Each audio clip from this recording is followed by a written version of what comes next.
श्री कृष्ण का जन्मदिन, जिसे जन्माष्टमी के रूप में मनाया जाता है, एक महत्वपूर्ण हिंदू त्योहार है जो भगवान श्री कृष्ण के जन्म का उत्सव मनाता है।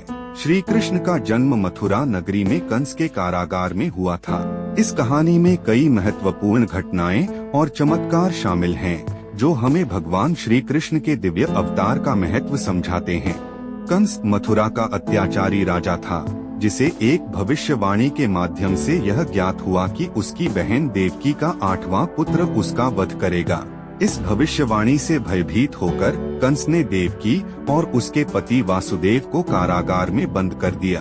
कंस ने देवकी के पहले 7 पुत्रों को मार डाला, लेकिन 8वें पुत्र का जन्म दिव्य चमत्कारों से भरपूर था। भगवान विष्णु ने देवकी और वासुदेव के सामने प्रकट होकर यह बताया कि वे उनके 8वें पुत्र के रूप में जन्म लेंगे और कंस का अंत करेंगे।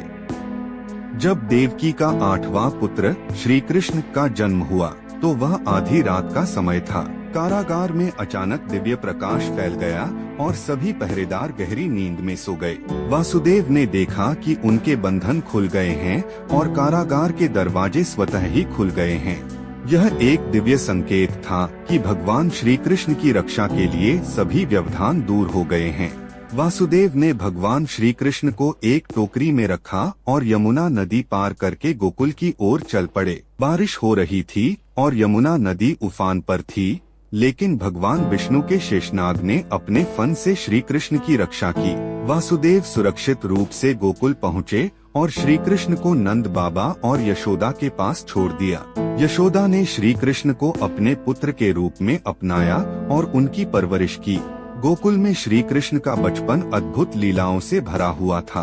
उन्होंने अपने खेल खेल में कई चमत्कार दिखाए और गोकुल वासियों को कई बार असुरों से बचाया। श्री कृष्ण की बाल लीलाएं आज भी भक्तों को आनंदित करती हैं और उनकी भक्ति को गहरा करती हैं। जन्माष्टमी का पर्व भगवान श्री कृष्ण के जन्म की याद दिलाता है और इसे पूरे भारत में धूमधाम से मनाया जाता है। लोग उपवास रखते हैं, मंदिरों में विशेष पूजा अर्चना करते हैं और आधी रात को भगवान श्री कृष्ण की मूर्ति का जन्मोत्सव मनाते हैं।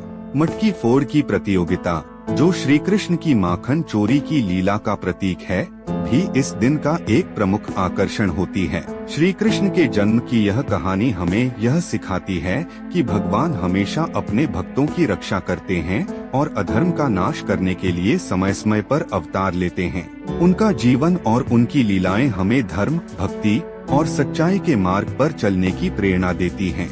जन्माष्टमी का त्योहार हमें श्री कृष्ण की दिव्यता का स्मरण कराता है और हमारे जीवन में आध्यात्मिकता और भक्ति का संचार करता है।